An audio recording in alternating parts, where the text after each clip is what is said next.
Welcome back. You're watching NewsX. My name is Vineet Malhotra. Prime Minister Modi is attending the 52nd G7 summit in France at the invitation of French President Emmanuel Macron, joining leaders of the G7 nations and partner countries to discuss key global challenges, including economic uncertainty, geopolitical tensions, artificial intelligence, governance, and sustainable development.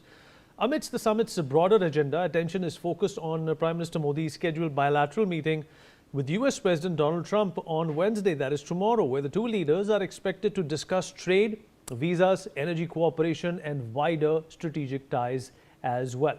Well, one of the key features in the G7 summit in presence of Trump will be the Iran-US deal. Let's have a look at what we know about this MoU, which will be signed on Friday. And of course, after that, we will get into a discussion with our guests and in fact tear out some of the nitty-gritties of this deal. So what do we know about this MoU so far? First up, the elephant in the room, Strait of Hormuz to fully reopen by Friday. This is in fact the best part of this MoU. As you know, that this blockade, which was first created by Iran and then of course toppled by the United States, has brought about a lot of economic misery throughout the world. US blockade on Iranian ports is also going to end. What this means is that Iran's economy is going to in fact start to pick up.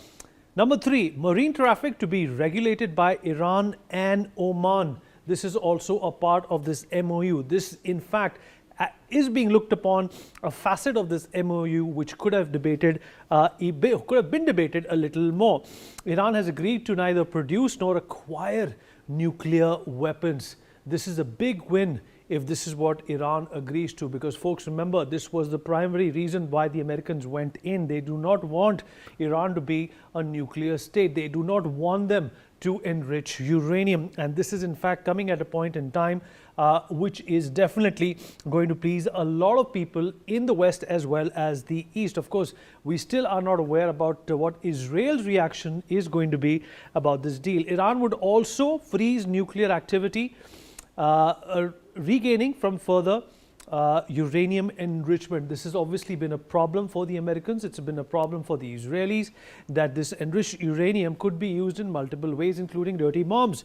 US won't push to immediately extract Iran's stockpiles of nuclear materials, so they will allow some sort of a window to the Iranian regime to in fact clear out this uranium on their own. Strong inspection regime for Iran. In fact, this is exactly what happened in Iraq as well. The inspections did go on where they found nothing. US did not impose any new sanctions on Iran. This is going to be a big victory for Iran, which has been plagued by sanctions over the last few decades.